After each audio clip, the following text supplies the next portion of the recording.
And then Taker looks at me, he says, Jimmy, are you okay with taking a big boot? And I said, absolutely. I said, yeah. And I'm thinking in my head, this is freaking Undertaker asking me if I'm okay to take a big boot. Bring it. Rewind, recap, relive. For over 50 episodes, the revolutionary force in wrestling interview. To move in now to your favorite match you ever refereed. Correct me if I'm wrong, but I believe it's Edge versus Undertaker, WrestleMania 24. First thing I want to know about that is, what is it like being in the ring when the Undertaker makes his entrance on the grandest stage of them all, WrestleMania? It's a spectacle anywhere, but at that particular at WrestleMania, that whole with the whole lights going down and that shadow showing up in the stage, and you're watching it from down low in the ring, and you're going, I can't believe I'm here. Right. And I can't believe this I'm going to be in the ring with this guy who was our locker room leader. And for those who don't know, he didn't appoint himself the locker room leader. He was chosen by the locker room as our leader. Wow. And to be in there with him and to be in there with a guy like Edge, who hometown buddy of mine, for him, it was like he said, full circle, having me referee his main event match at WrestleMania when he was at the Sky Dome at WrestleMania 6, watching me referee in the ring when he was a kid in the crowd. I didn't. And I'm like, this is the coolest moment ever. And I wasn't originally scheduled to referee that match. Oh wow! About a week before, because I was more or less kind of designated as the TLC ladder match kind of referee, because they were confident with having me out there when these guys were doing those big spots and that sort of thing, to kind of keep an eye on things and make sure everything was okay. But the week before WrestleMania, I want to say it was Little Rock, Arkansas, Edge comes up and he says, hey, Jimmy, how you doing? I said, good, man. How you doing, Edge? He says, I'm good. He says, by the way, Taker and I were talking. We're going to talk to the office. We want you to referee our match at WrestleMania. And I said, oh, really? That's cool. He says, yeah, don't worry. We'll get it done. You're going to be there.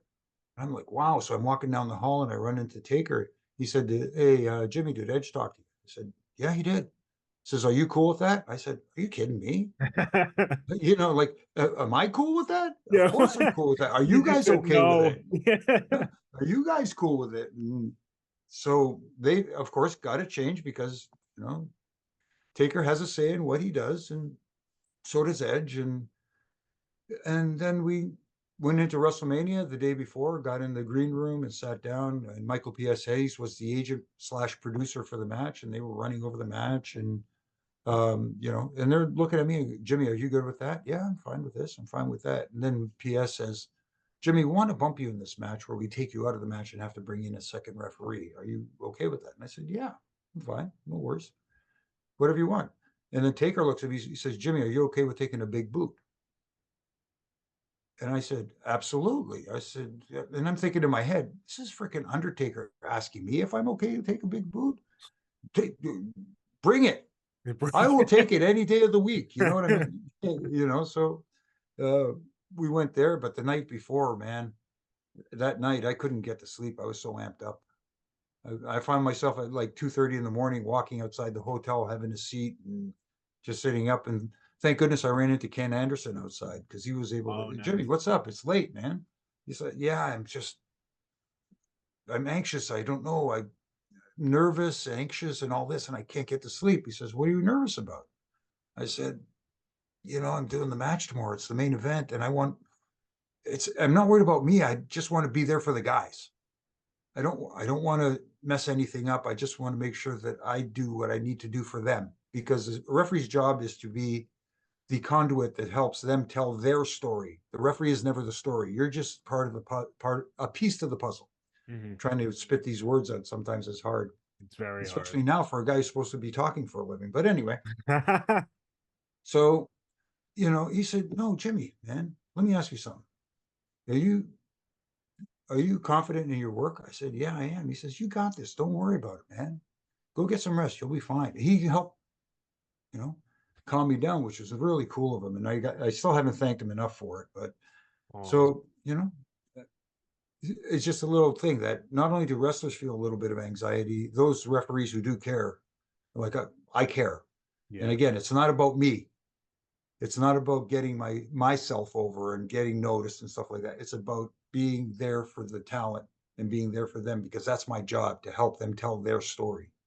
Yeah, absolutely. And that kid inside of you too, that was, like I said, back at Maple Leaf Garden, now is going into WrestleMania, 70 plus thousand people. Like, no worries about, being nervous or anything like that. Of course, like that's expected. I want to ask a certain moment. So you take that big boot in the match, and then we see a Mhm. very notable run down to the ring from Charles. Yes. Good, iconic rundown.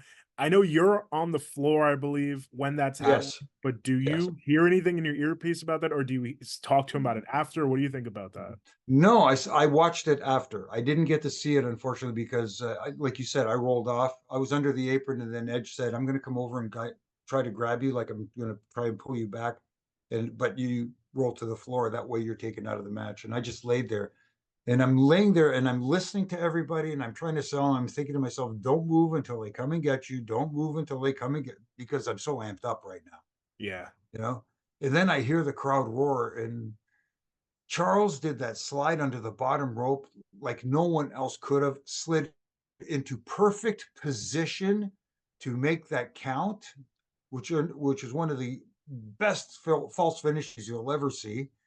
And it was just awesome. And real funny side note, the day before when we were in the green room talking about it, and they said afterwards, "Jimmy, after we take you out of the match, we need a second referee to come down. Who should we get?" And it's like everybody looked at each other at the same time, kind of paused a moment, and everybody went, "Charles," because he's the only one who could make that 75-yard run to the ring Oh without my getting god. gassed up and blown up. I Because thought it Charles was was, incredible that he was able to yeah, slide in and still have the energy. He was all there. no, because Charles was one of those guys that used to jog and get his, he had a great stamina.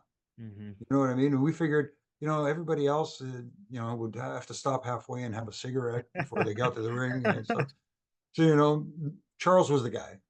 Yeah. And as we saw, he was the right choice. Rewind, recap, relive. For over 50 episodes, the revolutionary force in wrestling interview.